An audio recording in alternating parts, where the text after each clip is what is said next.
سامعین اور ناظرین کرام، السلام علیکم ورحمۃ اللہ وبرکاتہ۔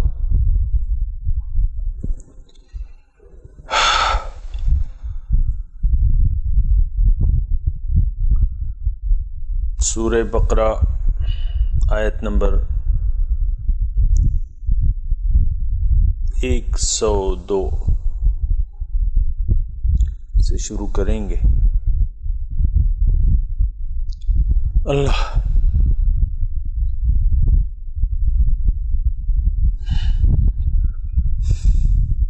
اعوذ باللہ من الشیطان الرجیم، بسم اللہ الرحمن الرحیم۔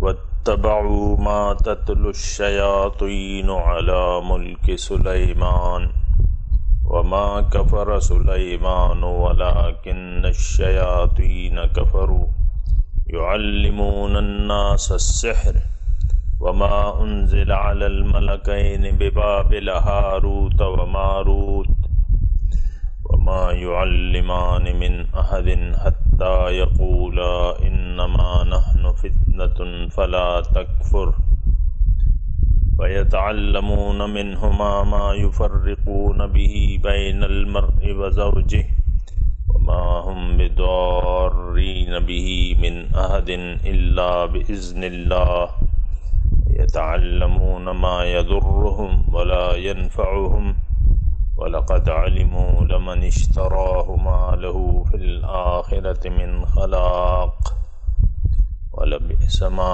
شَرَوْا بِهِ أَنفُسَهُمْ لَوْ كَانُوا يَعْلَمُونَ وَلَوْ أَنَّهُمْ آمَنُوا وَاتَّقَوْا لَمَثُوبَةٌ مِّنْ عِندِ اللَّهِ خَيْرٌ لَوْ كَانُوا يَعْلَمُونَ۔ اللہ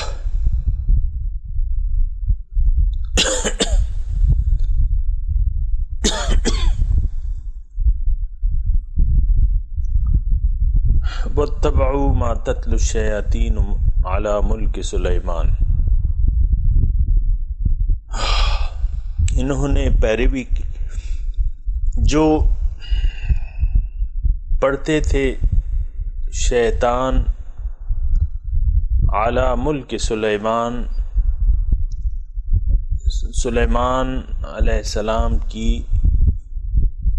حکومت کے وقت، علی یا ملک سلیمان سے پہلے ہم کہہ سکتے ہیں اعلی عہد ملک سلیمان، اعلی عہد ملک سلیمان، یعنی سلیمان علیہ السلام کی جس وقت بادشاہت تھی، اس وقت جو علوم رائج تھے ان کی انہوں نے اتباع کی۔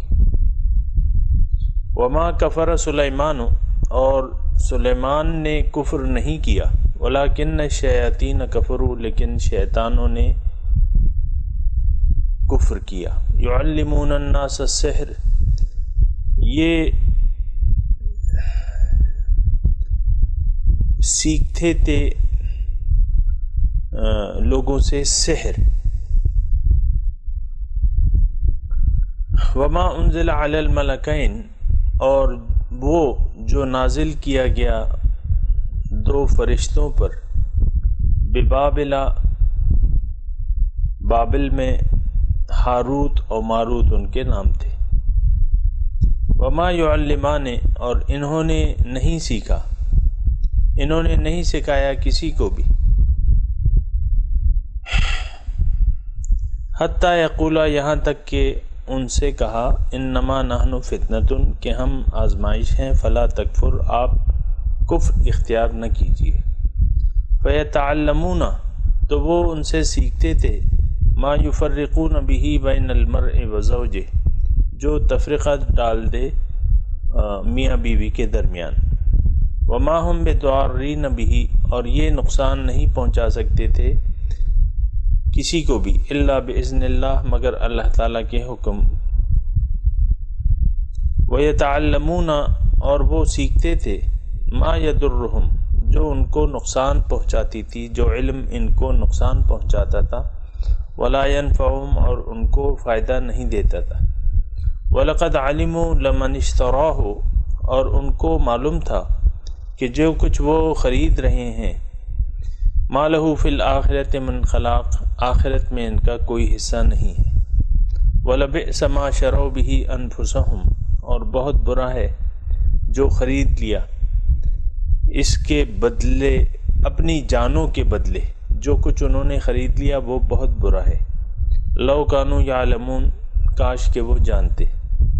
وَلَوْ أَنَّهُمْ آمَنُوا، اور اگر یہ لوگ ایمان لے آتے، وَاتَّقَوْا، اور تقوی اختیار کر لیتے، لَمَثُوبَةٌ مِّنْ عِندِ اللَّهِ خیر، بہت اچھا اجر تھا اللہ کے نزدیک۔ کاش کہ یہ جانتے، لَوْ كَانُوا يَعْلَمُونَ، کاش یہ جانتے۔ سامعین کرام، یہ آج کا واقعہ جو ہے تھوڑا سا مشکل تو میں نہیں کہوں گا، لیکن یہ ہے کہ تفاسیر میں جب آپ دیکھیں گے تو آپ مشکل میں پڑ جائیں گے کہ اس کی مختلف توجیحات بیان کی گئی ہیں، کسی مفسر نے کیا بیان کیا ہے، کسی نے کیا بیان کیا ہے، اور اس کی وجہ یہ ہے کہ یہ جو ہمارے بعض مفسرین نے اسرائیلیات سے بعض باتیں اخذ کی ہیں اور ان کو نقل کیا ہے، تو اس کی وجہ سے کچھ مشکلات آ جاتی ہیں۔ مثال کے طور پہ آج کا واقعہ ہے، اجمالاً میں آپ کو بتاؤں کہ اس کا یعنی 2 فرشتے تھے، اور کتابوں میں آپ پڑھیں گے تفسیروں میں کہ یہ فرشتوں نے انہوں نے اللہ تعالیٰ سے کہا کہ دیکھو یہ واقعہ جو میں بیان کروں یہ اسرائیلیات ہیں۔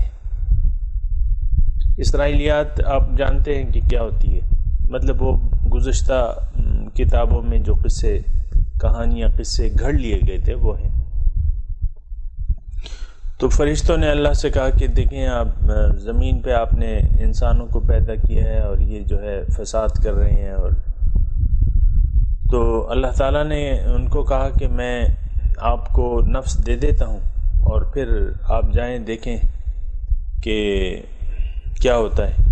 تو ان کو اللہ تعالیٰ نے نفس دے دیا، تو وہ جب زمین پر آئے اور انسانی شکل میں، تو ظاہر ہے ان کے پاس نفس تھا، تو ایک محفل ہو رہی تھی، ناچ گانے کی محفل ہو رہی تھی، اس میں وہ ان میں سے ایک جو ناچنے والی تھی اس پر وہ فریفتہ ہو گئے، اور پھر اس ناچنے والی نے ان سے کہا کہ بھئی تم لوگ مجھے اسم اعظم دو،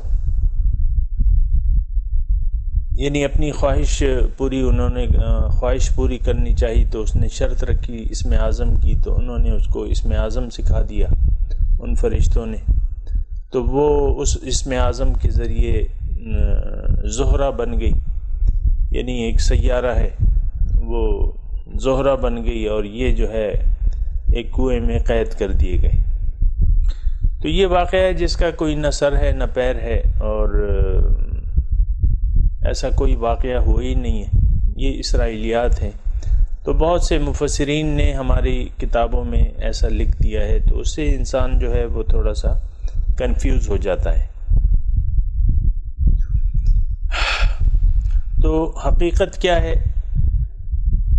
تو اللہ تعالیٰ کی مدد سے میں آپ کے سامنے تھوڑا سا اس کے بارے میں کچھ وضاحت کروں گا کہ یہ جو واقعہ ہے یہ اس واقعے کا متضاد ہے۔ کون سا؟ وَإِذْ قَالَ رَبُّكَ لِلْمَلَائِكَةِ إِنِّي جَاعِلٌ فِي الْأَرْضِ خَلِيفَةً، کہ اس میں انسان کا مقام اللہ تعالیٰ نے بتایا ہے کہ وہ انتہائی بلند مقام کا مالک ہے، انتہائی بلند مقام کا مالک ہے، اور وہ اللہ تعالیٰ کا نائب ہے اور اس کا خلیفہ ہے۔ تو وہاں انسان کی عظمت بیان کرنی مقصود تھی، اس کی بڑائی، اس کا معزز ہونا، کس وجہ سے وہ معزز ہے۔ تو وہ انسان کا اعلیٰ ترین مقام اس میں بیان کیا گیا تھا، اور اس واقعے میں انسان کا جو سب سے نچلا مقام ہے کہ یہ ہدایت کو بیچ کے گمراہی خرید لیتا ہے، وہ مقام بیان کیا گیا ہے۔ تھوڑا سا میں آپ کو تمہید کے طور پہ تھوڑی سی باتیں بتاؤں۔ اس میں بیان ہوا ہے جادو کا۔ جادو ایک علم ہے جو کہ اثر رکھتا ہے، یعنی جیسا کہ حق علم ہوتا ہے اسی طرح کچھ باطل علوم بھی ہوتے ہیں، جس کے بارے میں عقیدہ رکھنا یا اس پر یقین کرنا وہ کفر ہوتا ہے۔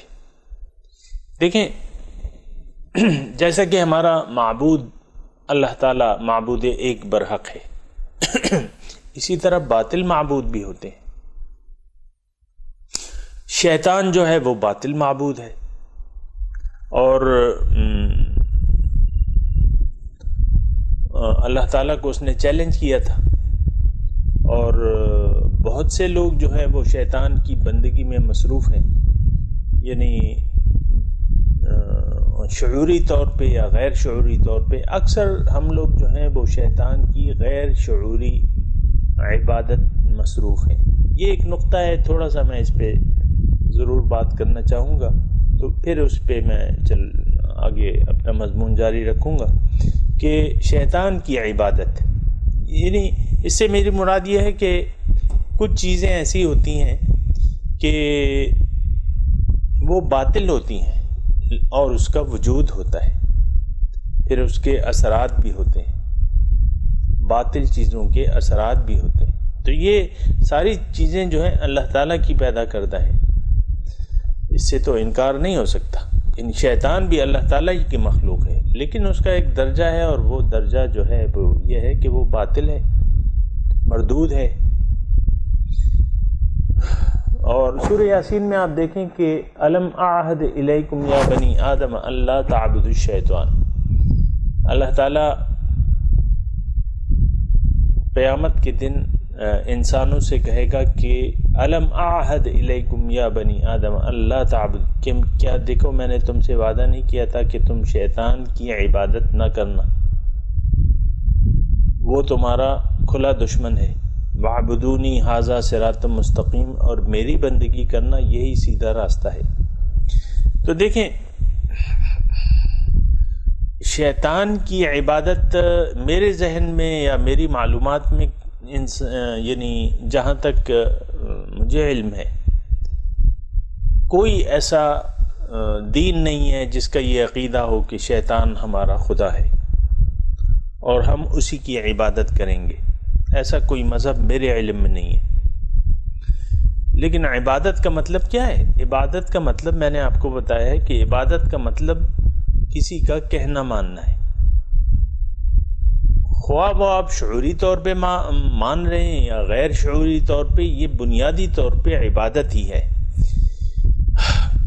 یہ مضمون چونکہ بہت اہم ہے، میں دوبارہ آپ کو بتاؤں کہ معبود کس کو کہتے ہیں۔ معبود ہر وہ ہستی جس کی آپ کہنا مانیں بغیر، یعنی اللہ تعالیٰ کے حکم کے سامنے اللہ تعالیٰ کا حکم موجود ہے، اس کے علاوہ اگر کسی کی آپ بندگی کریں گے، کسی کا کہنا مانیں گے، وہ آپ کا معبود ہوگا، اگرچہ باطل ہوگا لیکن ہوگا معبود۔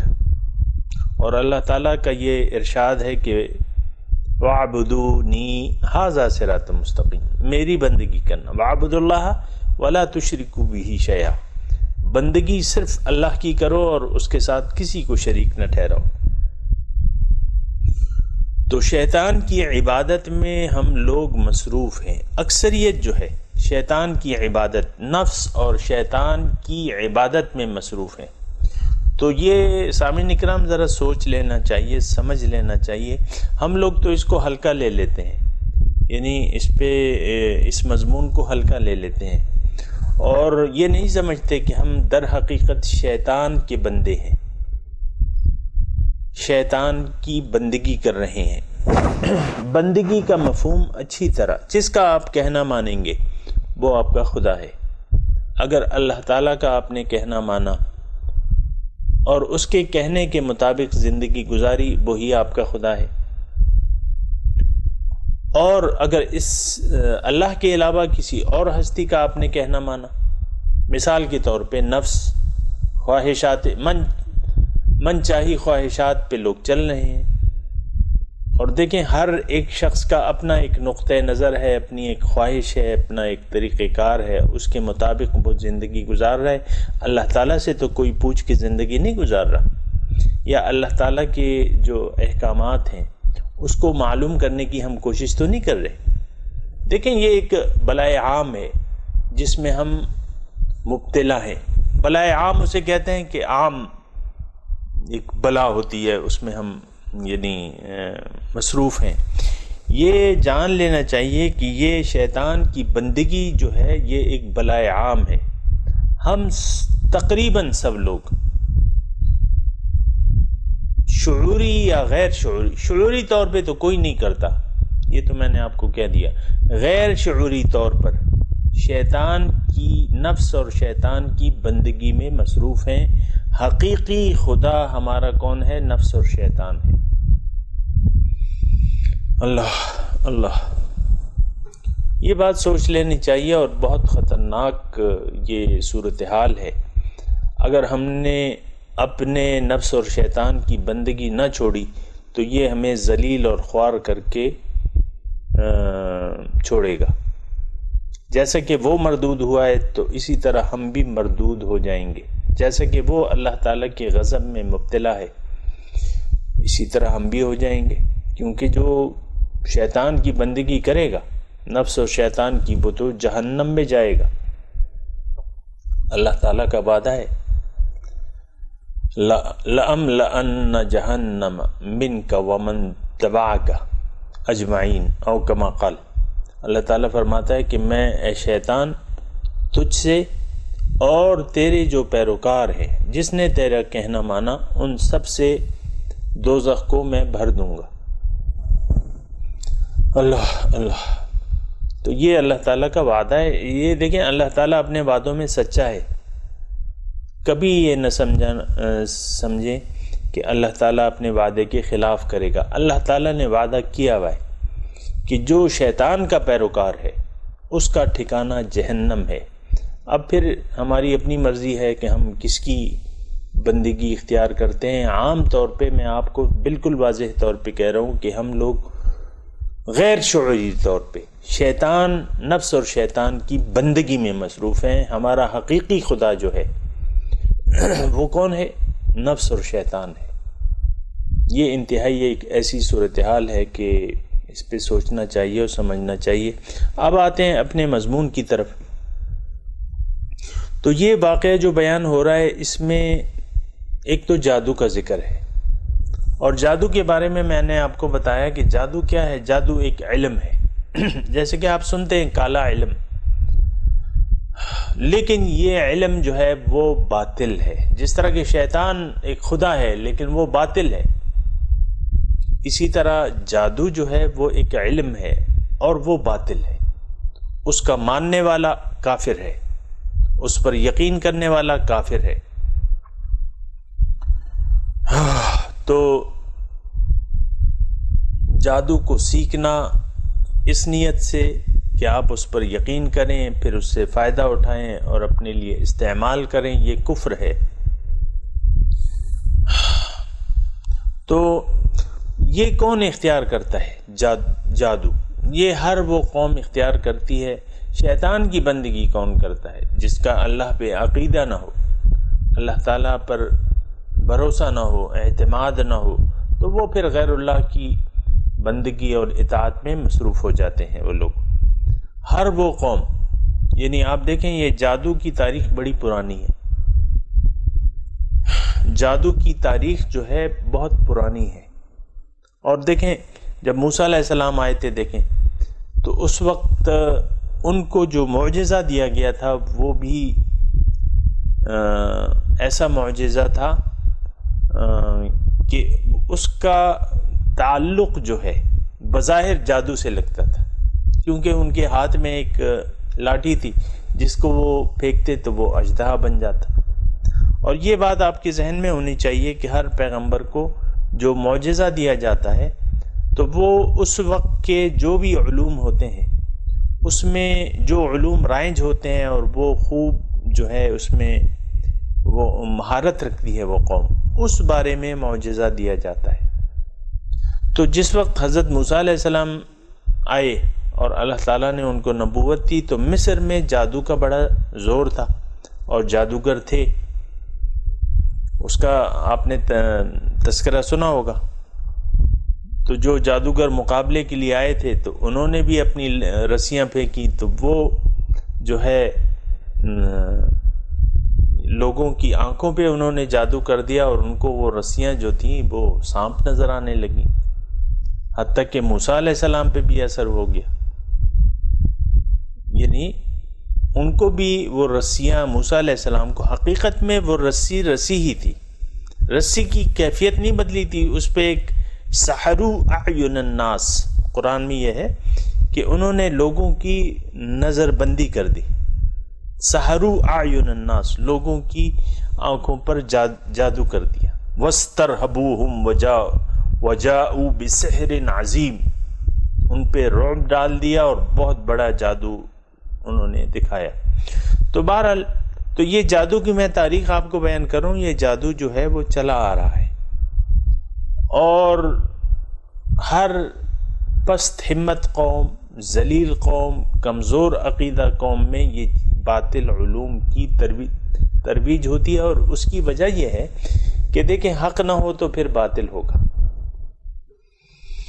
اللہ اللہ اللہ، ایک بات جو ہے وہ بڑی قیمتی ہے اور وہ نوٹ کرنے کی ہے کہ اگر حق نہیں ہے تو پھر باطل ہے، روشنی نہیں ہوگی تو پھر اندھیرا ہوگا۔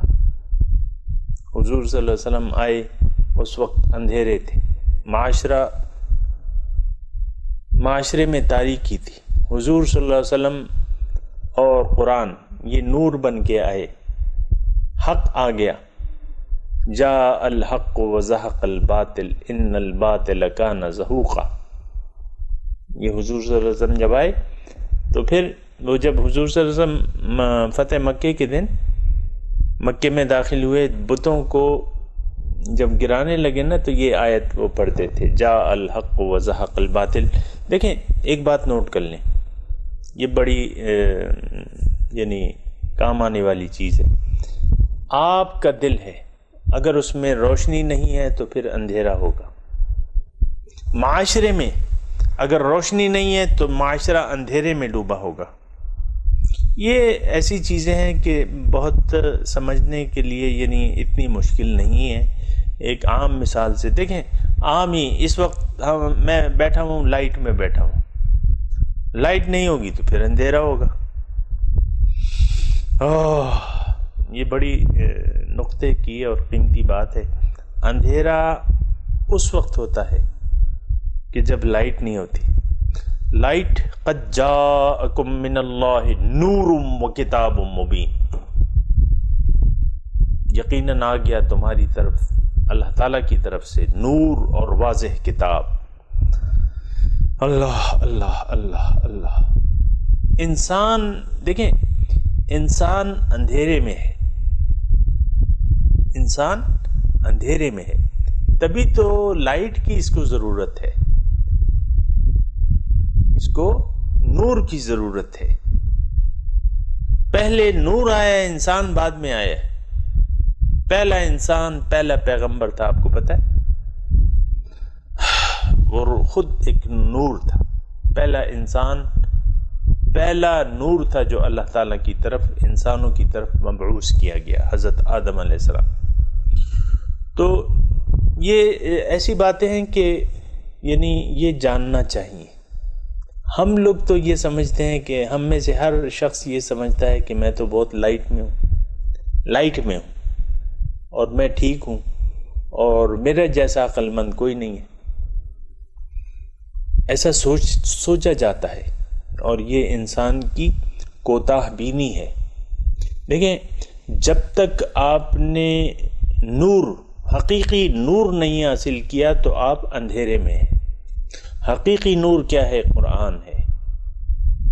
جب قرآن آپ کے سینے میں نہیں ہے، اللہ اور اس کے رسول کی محبت آپ کے دل میں نہیں ہے، تو یہ نوٹ کر لیں کہ آپ اندھیرے میں ہیں۔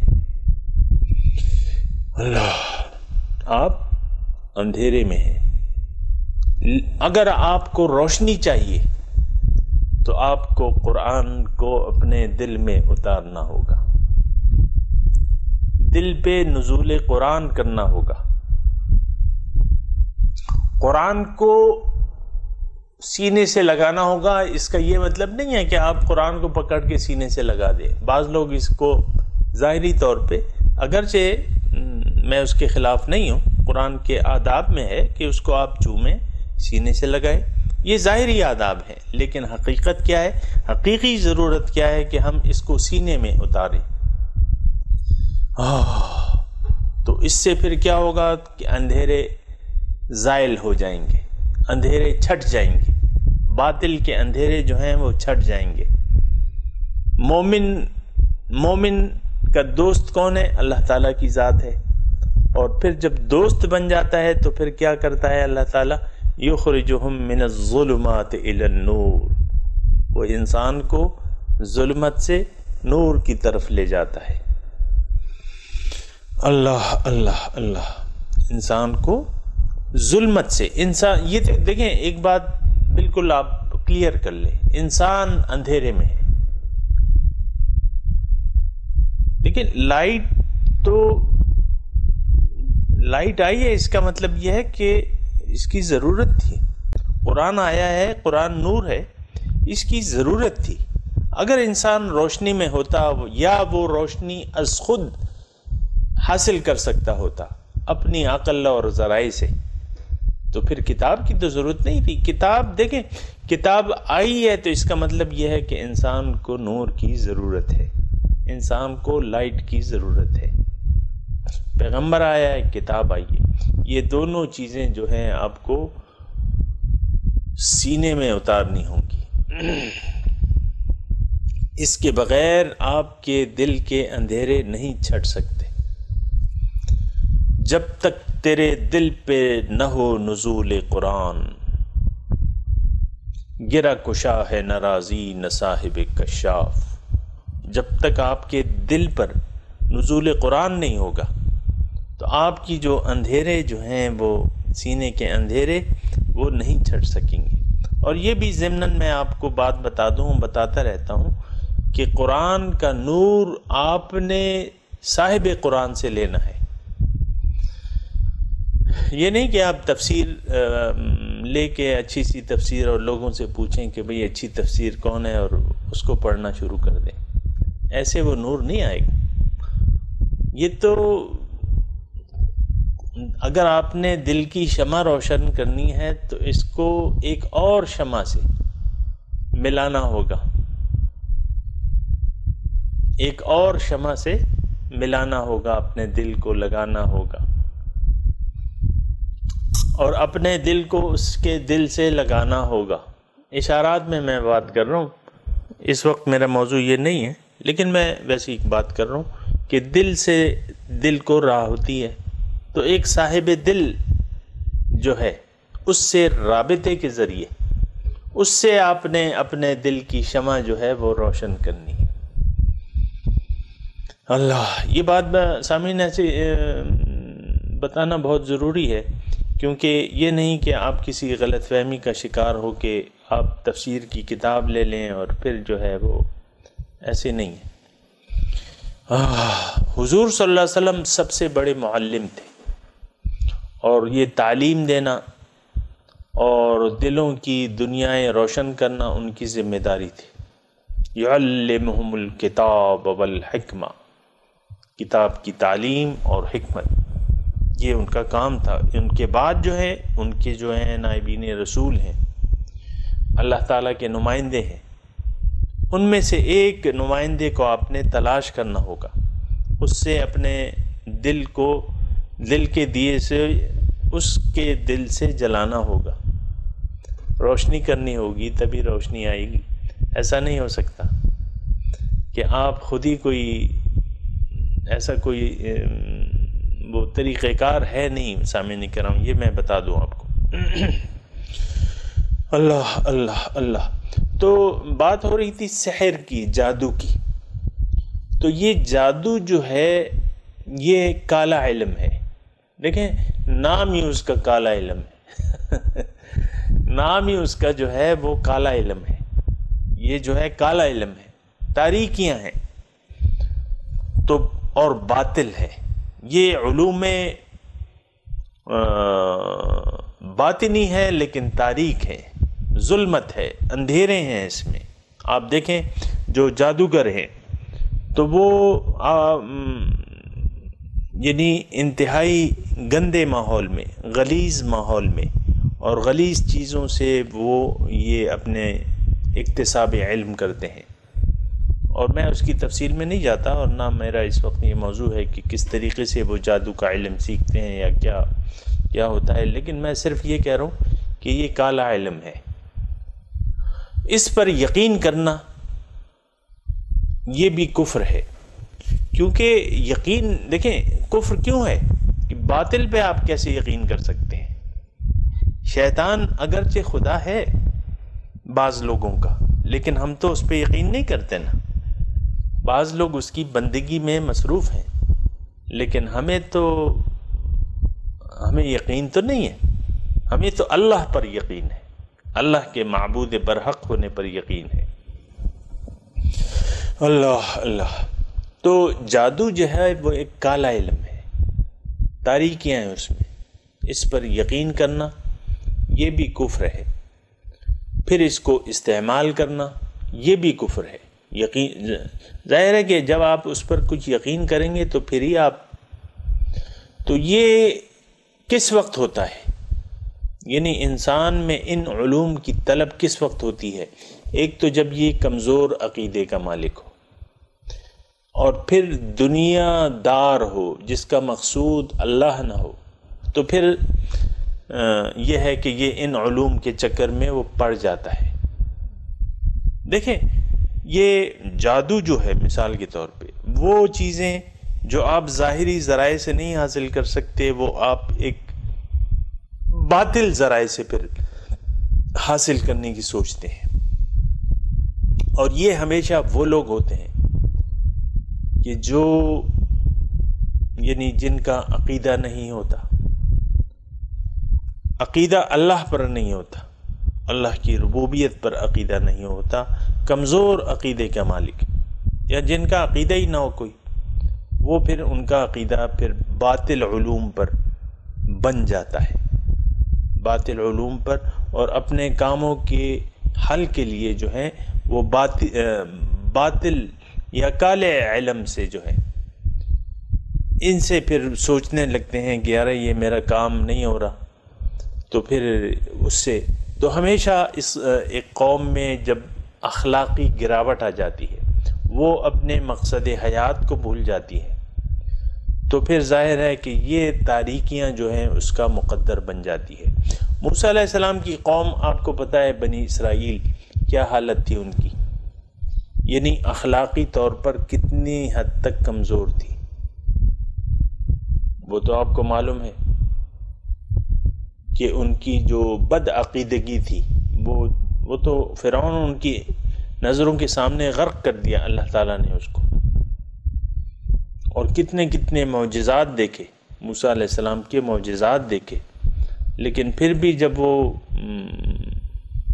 دریا کے پار ہو گئے تو ایک مندر آیا، اس میں کچھ پجاری تھے اور بت تھے، اور پجاری جو ہے وہ بتوں کے سامنے ہاتھ جوڑے ہوئے بیٹھے ہوئے تھے، تو انہوں نے مطالبہ کیا یا موسیٰ اجعل لنا الہا کما لہم آلہہ، اے موسیٰ دیکھیں کتنا حسین منظر ہے، خدا نظر آ رہے ہیں، ہمیں بھی ایسے نظر آنے والے خدا بنا دیں۔ تو یہ اس کی حالت تھی موسیٰ علیہ السلام کی قوم کی۔ پھر جو تکلیفیں دی انہوں نے اپنے پیغمبر کو اور جو نافرمانیاں کی اس کی،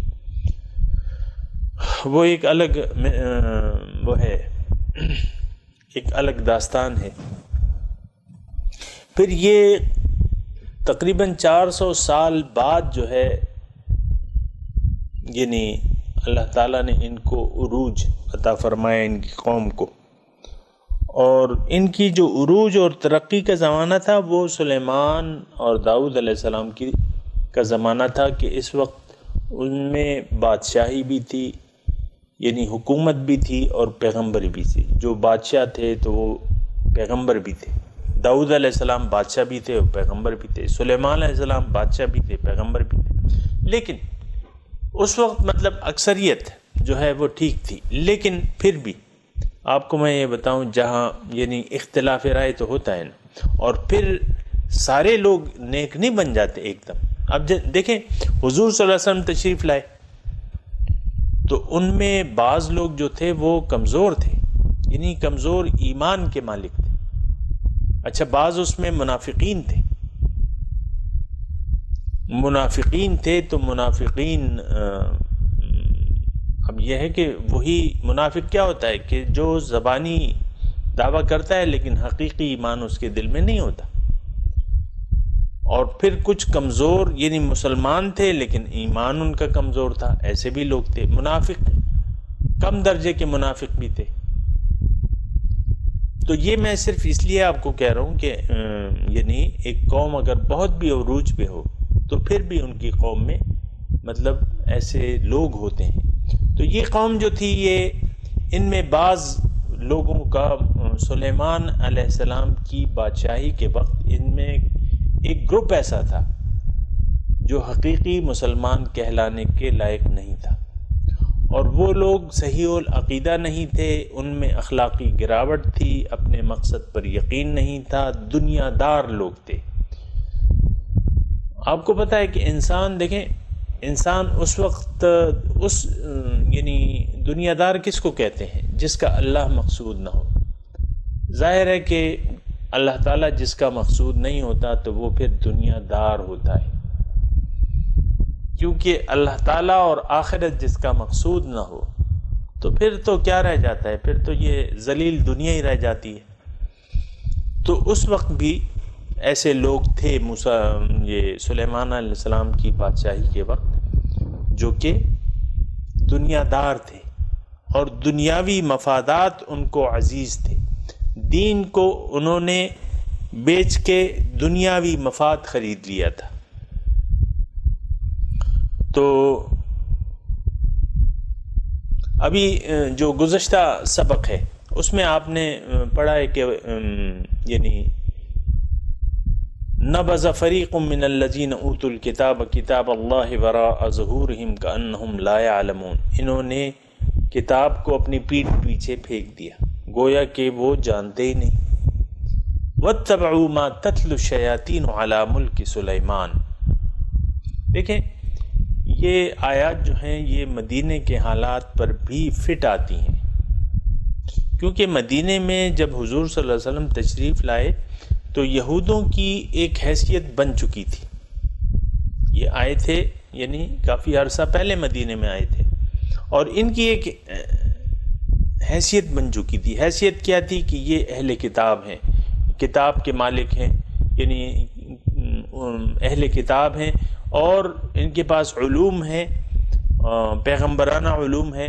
دوسرا، انہوں نے اپنے دین کو دنیاوی مفاد کے حصول کا ذریعہ بنا لیا تھا، اور یہ کالا جادو وغیرہ یہ ان میں چلا آ رہا تھا، کیونکہ کتاب کو تو انہوں نے پیچھے پھینک دیا اپنی ابھی جیسے کہ ہم نے پڑھا۔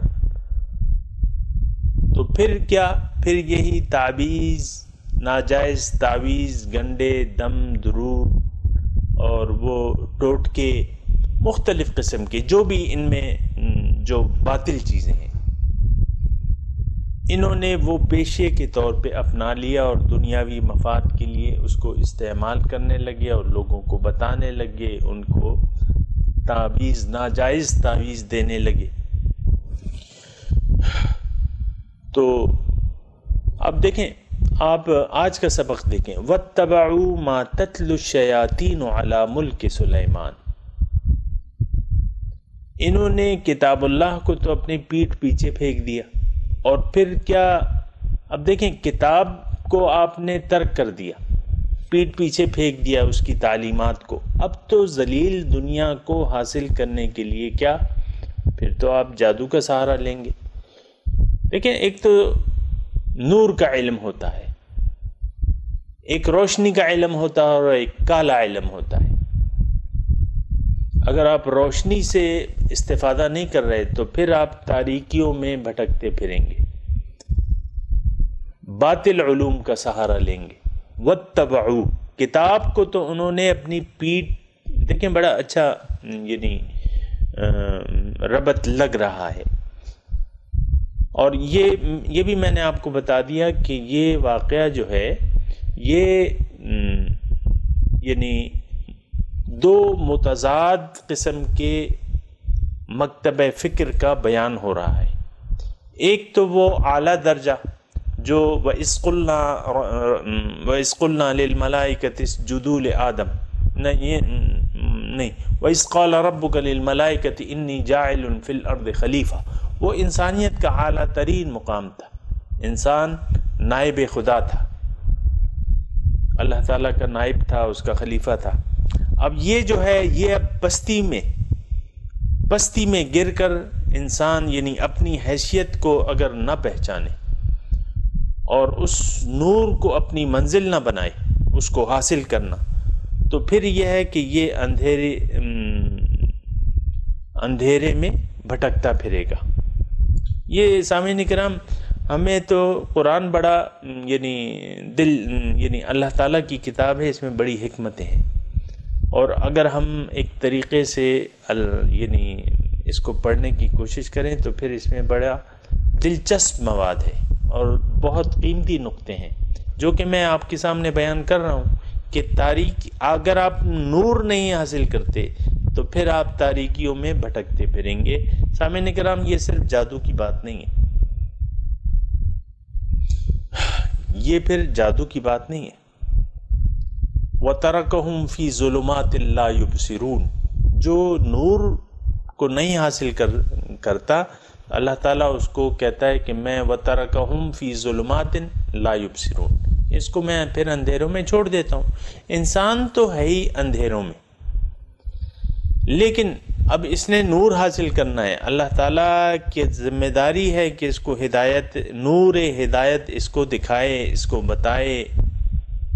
ان علینا للہدا، اللہ تعالیٰ فرماتا ہے ہدایت دینا، نور ہدایت دکھانا انسان کو میری ذمہ داری ہے۔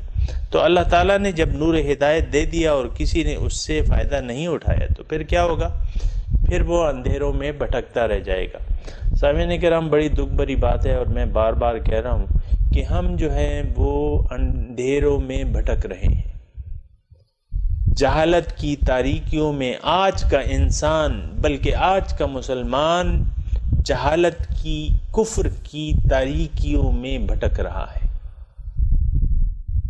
کوئی توجہ ہی نہیں ہے۔ دیکھیں، بڑی یعنی مشکل بات نہیں ہے سمجھنے کے لیے، قرآن سے ہم نے منہ موڑا ہوا ہے، اور ہر ناجائز ذریعے کو ہم جائز سمجھتے ہیں، زبان سے اگرچہ نہیں کہتے لیکن اس سے فائدہ حاصل کرنا اپنا حق سمجھتے ہیں۔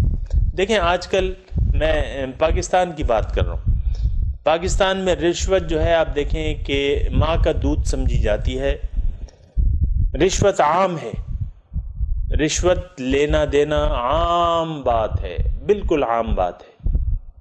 آپ کہیں بھی چلے جائیں، کسی بھی سرکاری ادارے میں چلے جائیں، بغیر رشوت کے آپ کا کام نہیں ہوگا۔ اب میں آپ کو کیا مثالیں دوں؟ اچھا، اس کے بعد جو ہے آپ دیکھیں، یعنی میں تاریکیوں کی بات کر رہا ہوں، رشوت لینا دینا تاریکی ہے کہ نور ہے؟ تاریکی ہے، جہنمی ہے، رشوت لینے اور دینے والا جہنمی ہے۔ اس کے علاوہ جو میں آپ کو بات کرتا ہوں، یعنی مثال کے طور پہ، ویسے تو بہت سی باتیں ہیں، مثال کے طور پہ میں آپ کو سود کی بات بیان کرتا ہوں کہ سود جو ہے ہم راضی ہیں، سود روشنی ہے کہ اندھیرا ہے؟ ظاہر ہے کہ وہ اندھیرا ہے، اللہ تعالیٰ نے حرام کر دیا اس کو، لیکن سود لینا دینا ہمارے معاشرے میں فخر کی بات سمجھا جاتا ہے۔ فخر کی بات میں اس لیے کہہ رہا ہوں کہ لوگ خوشی سے لیتے ہیں اور ڈھونڈتے ہیں ایسے اداروں کو جیسا کہ یعنی جو زیادہ سے زیادہ سود دے، اور پھر اس میں بعض جو ہیں وہ آپ کو پتہ ہے کچھ لوگ آ جاتے ہیں وہ پھر ڈبل شاہ کے نام سے پکارے جاتے ہیں. ایک قرآن کی اشاعت کی کمپنی تھے، اس نے بھی لوگوں کو خود خوب لوٹا. یعنی لیکن صرف میں ذہنیت کا کسی ادارے کی تصحیح میرا ہرگز مراد نہیں ہے. میں صرف کہہ رہا ہوں کہ ہم کتنی روشنی میں ہیں. قرآن کے اشاعتی ادارے نے لوگوں کو سود پہ لگا دیا کہ آپ ہمیں پیسے دیں اور آپ کو اتنا ہم فائدہ دیں گے، یہ کریں گے وہ کریں گے، ہم قرآن چھاپیں گے. تو وہ کیا تھا؟ وہ منافع نہیں تھا، وہ تو سود تھا. آپ نے جب فکس کر دیا تو وہ تو سود ہو گیا. لیکن قرآن کے اشاعتی ادارے یعنی وہ جہالت کی اور یعنی اب میں کیا کہوں، تو آپ نے دیکھیں قرآن کے ایک اشاعتی ادارے نے لوگوں کی ذہنیت سے فائدہ اٹھایا کہ یہ تو دین کے طالب نہیں ہے، آؤ ان کو قرآن کے نام پہ دھوکہ دو کہ بھئی تم ہمیں پیسے دو اور ہم جو ہیں آپ کو اتنا فائدہ. پھر کیا ہے کہ اس کی لٹیا ہی ڈوب گئی. ایسے دیکھیں معاشرے میں ہمارے بہت سے ایسے واقعات ہوتے رہتے ہیں. لاٹریاں چلتی رہتی ہیں. ایک ابھی لاٹری چلی تھی وہ سیور اسکیم جو تھی کھیلوں کے نام پہ، بینکوں میں قطاریں لگ گئی تھیں. لاٹری تھا، جوا تھا، آپ نے 10 روپے کا ٹکٹ خریدا یا 100 روپے کا ٹکٹ، اس میں جو ہے لاکھوں روپے. تو لوگوں کی قطاریں لگ گئیں کہ ہم نے یہ جوا کھیلنا ہے. اور دیکھیں یہ اب بھی یعنی ایسے بہت سے مواقع ہیں. اور جب بھی کوئی نئی اسکیم آتی ہے ابھی بھی یعنی ابھی تو سود پہ تو عام لوگ راضی ہیں. یہ تو ایک عام وہ ہے. آپ کو میں صرف یہ بتا رہا ہوں میں آپ کو کہ ہم نے ہماری ذہنیت کیا ہے. ہماری ذہنیت خدا پرستی نہیں ہے، دنیا پرستی ہے. دنیا کے لالچی ہم بن گئے ہیں. دنیا ہمارا مقصود و مطلوب بن گیا ہے. تو پھر جو ہے جو مرضی آئے کرو. تو یہ بڑی دکھ کی باتیں ہیں. لیکن یہ ہے کہ صرف یہ قوم یہود کی بات نہیں ہو رہی، یہ ہمارے ہماری باتیں ہیں. سامعین کرام، وَاتَّبَعُوا مَا تَتْلُو الشَّيَاطِينُ عَلَى مُلْكِ سُلَيْمَانَ. انہوں نے نور ہدایت کو تو ترک کر دیا. دیکھیں موسیٰ علیہ السلام کو کتنی تکلیفیں دیں. پھر سلیمان علیہ السلام جب ان کی عروج کا دور تھا، اس میں بھی ایسے لوگ تھے جو طالبان دنیا تھے. تو انہوں نے وہ اپنے پیغمبر سے رابطہ چھوڑ دیا اور پھر ان کو حقیر سمجھنا شروع کر دیا. پھر یہ ماننا شروع کر دیا کہ جو سلیمان علیہ السلام جو بادشاہی کر رہے ہیں یہ جادو کے زور پہ ہے. سلیمان علیہ السلام کو اپنی قوم کی حالت کا پتہ تھا. انہوں نے جادو کی ساری کتابوں کو یکجا کر کے کہیں دفن کر دیا. یہ سامعین کرام مختلف اس پہ انشاءاللہ بات بھی کریں گے. ابھی ہمارے پاس ذرا ٹائم کم ہے. لیکن آج کا جو میں آپ کو بتا رہا ہوں یہ کہ اس میں ہمارے لیے کیا سبق ہے. ہمارے لیے اس میں کافی سبق ہے سامعین کرام. اگر ہم سوچیں، اس پہ سمجھیں، اور میں آپ کو جو نقاط بیان کر رہا ہوں اس کو آپ ذہن میں رکھیں کہ ایک دیکھیں خدا پرستی ہے. اگر آپ خدا پرست نہیں ہیں، اگر اللہ تعالیٰ آپ کے مقصود و مطلوب و محبوب نہیں ہے، تو پھر دنیا کی تاریکیوں میں خواہ وہ کالا علم ہو یا دیگر. دیکھیں کالا علم صرف یہ نہیں کہ آپ یعنی خدا کو آپ نے مقصود نہ بنایا تو آپ کالے علم نہیں. اور بہت سی تاریکیاں ہیں، ظلمات جو ہیں، یخرجہم من الظلمات الی النور. اللہ تعالیٰ دوست ہے ان لوگوں کا جو مومن ہیں، ان کو جہالت کی تاریکیوں سے نکال کر نور کی طرف لے جاتا ہے. اگر ہم نے اللہ تعالیٰ کو اپنا مقصود و محبوب و مطلوب نہ بنایا تو پھر کیا ہوگا کہ ہم جہالت کی بہت سی تاریکیوں میں پڑے کے پڑے رہ جائیں گے. اور سامعین کرام، بڑے دکھ کی بات ہے، جو لوگ ان تاریکیوں پر راضی ہیں تو ان کے لیے بڑے نقصان کی بات ہے. بعض لوگ یہ میں دیکھتا ہوں، یعنی کیونکہ میں تو اسی معاشرے کا فرد ہوں، بعض لوگ جو ہیں تاریکیوں میں راضی ہوتے ہیں. بعض لوگ نہیں چاہتے کہ ہم صراط مستقیم پر چل لیں، بعض لوگ نہیں چاہتے کہ اللہ تعالیٰ کو ہم مقصود بنا لیں، بعض لوگ نہیں چاہتے کہ اللہ تعالیٰ کو ہم محبوب واحد بنا لیں. اور ان تاریکیوں میں جس میں وہ پڑے ہوئے ہیں، ان کو معلوم ہو جاتا ہے کہ بھئی ہم تاریکی میں ہیں، روشنی کو اپنی منزل نہیں بناتے، نہ بنانے پر آمادہ ہوتے ہیں. کیوں کہ اس میں ان کی جو حب جاہ ہے، یعنی جس اپنی ذات کی جو وہ پرستش کر رہے ہیں، تو اس سے باہر ایک خول سے باہر نکلنے کو تیار نہیں. ہر انسان ایک خول میں بند ہے، ایک خول میں جو اس کی ذات تک محدود ہے. اس کا ایک امیج ہے، وہ اپنا امیج نہیں خراب کرنا چاہتا. یعنی میں دیکھتا ہوں نا، اپنا امیج جو معاشرے میں اس نے چھوڑا ہے تو وہ خراب نہیں کرنا چاہتا. دیکھیں، امیج دو قسم کے امیج ہیں. ایک تو یہ ہے کہ بندگی ہے، رب تعالیٰ کی بندگی. ایک امیج یہ ہے کہ یار یہ تو غلام ہے، اللہ کا غلام ہے. اذا رؤوا ذکر اللہ کے بندوں کی حضور صلی اللہ علیہ وسلم نشانی بیان کرتے ہیں کہ جب آپ ان کو دیکھیں تو آپ کو اللہ تعالیٰ یاد آ جاتے ہیں. اذا رؤوا ذکر اللہ تعالیٰ یاد آ جاتے ہیں.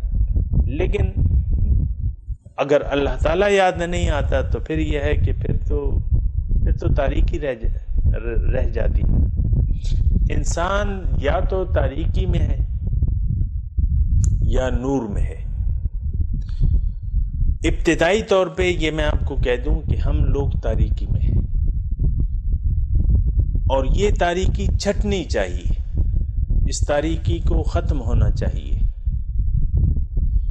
تو وہ کیسے ختم ہوگی کہ قرآن اور حدیث، یہ دونوں چیزیں ہم مضبوطی سے پکڑ لیں، اور کسی رہنما کو، کسی اللہ والے کو، وَاتَّبِعْ سَبِيلَ مَنْ أَنَابَ إِلَيَّ، اور تم پیروی کرو اس شخص کے راستے کی جو میری طرف رجوع کرتا، جس نے میری طرف رجوع کیا، اس کے راستے کی. فَاسْأَلْ بِهِ الرحمن فَاسْأَلْ بِهِ خَبِيرًا. دیکھو وہ رحمان جو ہے، اس کے بارے میں کسی خبردار آدمی سے پوچھو جو آپ کو اس کے متعلق گائیڈ کرے. ہادی، حضور صلی اللہ علیہ وسلم کیا ہے؟ ہادی ہیں. اور ایسے ہادی جو ہیں، یعنی پھر حضور صلی اللہ علیہ وسلم کے نائبین ہیں، جن کا ایک سلسلہ قیامت تک جاری رہے گا، جو کہ حضور نے فرمایا ہوا ہے. ابھی اس وقت میرا یہ موضوع نہیں ہے، لیکن صرف میں یہ تاریکی اور اس کی بات کر رہا ہوں. یہ مضمون جو ہے سامعین اکرام، یہ تاریکیوں کی بات ہو رہی ہے، جن تاریکیوں میں بنی اسرائیل جو تھے وہ ملوث تھے، ان تاریکیوں کی بات ہو رہی ہے کہ انہوں نے کتاب اللہ کو پیٹھ پیچھے چھوڑ دیا. وَاتَّبَعُوا مَا تَتْلُو الشَّيَاطِينُ عَلَى مُلْكِ سُلَيْمَانَ. یہاں تک ہم نے پڑھا ہے سامعین کرام. اس کے بعد جو ہے اللہ تعالیٰ نے چاہے اس کے بعد پھر شروع کریں گے. وَآخِرُ دَعْوَانَا أَنِ الْحَمْدُ لِلَّهِ رَبِّ الْعَالَمِينَ. والسلام علیکم ورحمۃ اللہ وبرکاتہ.